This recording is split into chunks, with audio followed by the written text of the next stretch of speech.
बिस्मिल्लाहिर्रहमानिर्रहीम। मोहतरम सामीन, नबी अकरम सल्लल्लाहु अलैहि वसल्लम का उसवा हसना सरबराह ख़ानदान को किन खतूत पर अपनी ज़िंदगी इस्तेवार करना चाहिए, उसे किस तरह अपने बीवी बच्चों से सलूक करना चाहिए और उनके हकूक़ और दीगर ज़रूरियात को किस तरह पूरा करना चाहिए, और वालिदैन से उसने सलूक। ख़ानदानी ज़िंदगी में जिन अफराद से साबका पड़ता है उनमें सबसे मुक़द्दम वालिदैन हैं। वालिदैन के ज़रिए इंसान दुनिया में आता है और वालिदैन ही अपना राहत व आराम कुर्बान करके गोश्त के एक लोथड़े को पाल पोस कर कभी है कल जवान बनने में मदद देते हैं। इसलिए कुरान हकीम ने अल्लाह ताला की इबादत के बाद सबसे बड़ी नेकी वालिदैन की खिदमत बयान की है। रसूलुल्लाह सल्लल्लाहु अलैहि वसल्लम के वालिद मोहतरम आपकी वलादत से कबल वफ़ात पा चुके थे। आप सल्लल्लाहु अलैहि वसल्लम की उम्र मुबारक 6 साल थी जब आपकी वालदा अल्लाह ताला को प्यारी हो गई। 2 साल बाद दादा अब्दुल मुत्तलिब का साया भी सर से उठ गया। आप सल्लल्लाहु अलैहि वसल्लम की रज़ाई माँ हलीमा सादिया रज़ी अल्लाह ताला अन्हुमा और रज़ाई बाप हारिस बिन अब्दुल अज़ीज़ आप सल्लल्लाहु अलैहि वसल्लम की बौसत के बाद अरसा बाद तक ज़िंदा रहे और आप सल्लल्लाहु अलैहि वसल्लम को इनकी खिदमत का मौका मिला। हज़रत खदीजा रज़ी अल्लाह ताला अन्हुमा से आप सल्लल्लाहु अलैहि वसल्लम के निकाह के बाद एक मरतबा हलीमा सादिया मक्का मुअज़्ज़मा आई और आप सल्लल्लाहु अलैहि वसल्लम से खुश्क साली की शिकायत की और बताया कि सारी कौम कहत का शिकार हो रही है।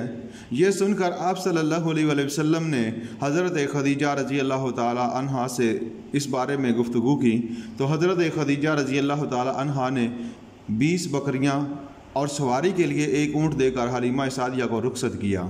दूसरी मरतबा ग़ज़वा हुनैन के मौके पर आईं तो आप सल्लल्लाहु अलैहि वसल्लम ने उन्हें देखते ही फरमाया, अम्मी अम्मी। आप सल्लल्लाहु अलैहि वसल्लम ने अपनी चादर उनके लिए बिछा दी और इस पर बैठ गईं। फिर आपने उनकी ज़रूरत पूरी करके एज़ाज़ व कराम के साथ रुखसत किया। आप सल्लल्लाहु अलैहि वसल्लम के रज़ाई वालिद मक्के में आकर मुसलमान हुए और आपने उनकी बहुत इज़्ज़त व तकरीम की। आपकी रज़ाई बहन हज़रत शीमा रज़ी अल्लाह ताला अन्हा ग़ज़वा हुनैन में गिरफ़्तार हुई।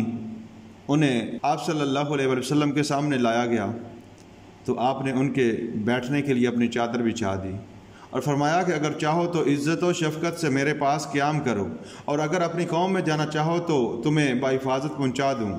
उन्होंने वापस जाने को तरजीह दी। हज़ूर सल्लल्लाहु अलैहि वसल्लम ने उन्हें उनकी कौम में भेज दिया और रवानगी के वक़्त 3 गुलाम, 1 लौंडी और कुछ ऊँट और बकरियाँ अता की। हज़ूर सल्लल्लाहु अलैहि वसल्लम ने उसी रज़ाई रिश्ते का पास करते हुए ग़ज़वा हुनैन में कैद होने वाले कबीला बनु साद के तकरीबन 6000 मर्दों, औरतों और बच्चों को आज़ाद कर दिया और उनके माल मुआशी भी उन्हें वापस कर दिए। रज़ाई रिश्तों की इस कदर ताज़ीम से अंदाज़ा किया जा सकता है कि हज़ूर सल्लल्लाहु अलैहि वसल्लम की ज़िंदगी में हकीकी वालिदैन किस तरह इज़्ज़त व एहतराम के मुस्तहक़ हैं। अहदीस में वालिदैन में से हर एक की खिदमत और इज़्ज़त करने की ताकीद की गई है, मगर माँ को बाप की निस्बत 3 गुना ज़्यादा हुस्न सलूक का मुस्तहक़ करार दिया गया। रसूलुल्लाह सल्लल्लाहु अलैहि वसल्लम ने वालिदैन के एहतराम को इस कदर मलहूज़ रखा कि किसी दूसरे के वालिदैन को गाली देने की इजाज़त नहीं दी। कुरान मजीद में मुतअद्दिद जगह वालिदैन के साथ नेक सलूक करने का हुक्म देते हुए फरमाया गया, वबिल वालिदैन इहसाना, और माँ बाप के साथ नेक बर्ताव करो। एक शख्स ने हजूर सल्लल्लाहु अलैहि वसल्लम से जिहाद में शिरकत की इजाज़त तलब की तो आप सल्लल्लाहु अलैहि वसल्लम ने फरमाया कि अपनी माँ की खिदमत करो और ये भी फरमाया कि जन्नत तुम्हारी माँओं के कदमों में है।